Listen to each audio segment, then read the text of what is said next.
ผมอยากจะย้ำอีกหนึ่งครั้งว่าห่วงเวลาที่สำคัญที่สุด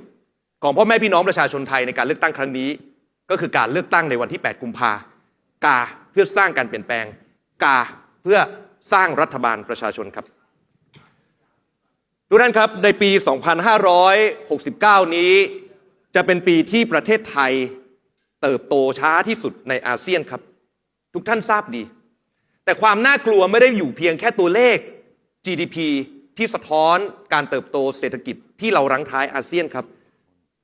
ความน่ากลัวมันอยู่ที่ศักยภาพของประเทศไทยที่ตกต่ำลงเรื่อยๆทุกปีเมื่อเราเทียบกับประเทศเพื่อนบ้านหันไปมองพ่อแม่พี่น้องคนทำงานผู้ประกอบการ SME เกษตรกรพ่อค้าแม่ขายที่ผมไปเจอมาด้วยตัวเองตอนลงพื้นที่ในตลาดครับทุกคนประสบปัญหาแบบเดียวกันคือเงินหดหายออกไปจากกระเป๋าตัวเองเงินในประเทศไหลออกทุกวันครับแต่เงินเทากำลังไหลทะลักเข้ามาในประเทศทุกท่านครับวันนี้ที่เรากำลังจะแพ้ประเทศเพื่อนบ้านผมยืนยันครับ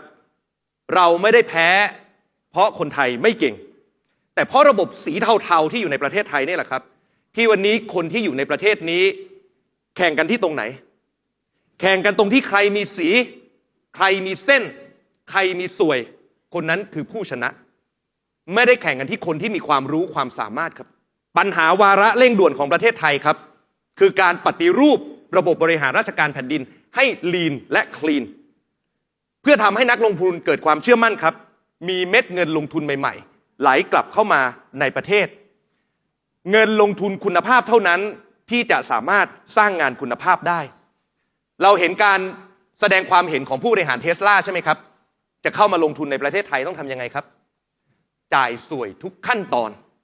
แล้วทุกท่านคิดว่าถ้าภาพลักษณ์ของประเทศไทยยังเป็นแบบนี้อยู่จะมีเงินลงทุนไหลเข้ามาในประเทศเพิ่มเติมหรือไม่รัฐบาลประชาชนจึงให้ความสำคัญอย่างยิ่งต่อการปราบปรามการทุจริตคอร์รัปชันครับเพื่อฟื้นฟูความเชื่อมั่นทั้งนักลงทุนไทยและนักลงทุนต่างประเทศรัฐบาลประชาชนครับเราจะใช้เงินจากทุกกระเป๋าทั้งจากกระเป๋าของนักลงทุนและจากกระเป๋าของภาครัฐครับเพื่อสร้างอุตสาหกรรมใหม่ๆภายในประเทศผ่านการจัดซื้อจัดจ้างอย่างมียุทธศาสตร์เพื่อเปลี่ยนปัญหาในประเทศเราครับให้กลายเป็นอุตสาหกรรมใหม่ในอนาคตผมยกตัวอย่างง่ายๆเพียงแค่ตัวอย่างเดียวนะครับที่จะขอลงรายละเอียดการพัฒนาอุตสาหกรรมเครื่องมือแพทย์เพื่อให้สอดรับกับสังคมสูงวัยครับโดยการใช้การจัดซื้อจัดจ้างในระบบสาธารณสุขของรัฐเราเนี่ยแหละครับมาดูแลผู้สูงอายุผู้ป่วยติดเตียงผ่านอุปกรณ์เทเลเมดิซีนซึ่งประเทศไทยเรามีจุดแข็งครับและสามารถแข่งขันกับตลาดโลกได้นี่คือแก่นวิธีคิดครับแก่นวิธีคิดในการออกแบบนโยบายในการสร้างอุตสาหกรรมใหม่ของรัฐบาลประชาชนที่เราเปลี่ยนภาระเป็นพลังเรายังมีโอกาสอะไรอีกครับการสร้างอุตสาหกรรมป้องกันประเทศรองรับกับภัยความมั่นคงใหม่ใช่ไหมครับเรายังมีโอกาสในการเข้าสู่อุตสาหกรรมเซมิคอนดักเตอร์ครับเรายังมีจุดแข็งในการยกระดับตัวเองไปเป็นเกษตรสมัยใหม่เรายังสามารถสร้างเศรษฐกิจดิจิตอลให้เกิดในประเทศนี้ได้ทุกอุตสาหกรรมที่ผมบอกมาครับล้วนมาจากพื้นฐานความคิดเมื่อสักครู่เปลี่ยนภาระในประเทศให้กลายเป็นพลังผมย้ำอีกหนึ่งครั้งเราอยากสร้างที่ทุกคนในประเทศครับไม่ต้องมีสีไม่ต้องมีเส้นไม่ต้องมีสวย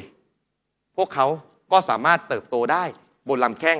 ของทุกเขาเองผมอยากกลับมาย้ำวิสัยทัศน์ที่ผมเปิดไปเมื่อตอนต้นครับโจทย์การเลือกตั้งของพ่อแม่พี่น้องประชาชนในวันที่ 8 กุมภาพันธ์นี้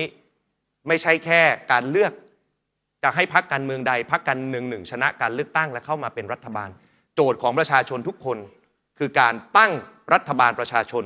รัฐบาลแห่งการเปลี่ยนแปลงที่มาจากประชาชนเป็นของประชาชนและทำเพื่อประชาชนครับขอบคุณครับ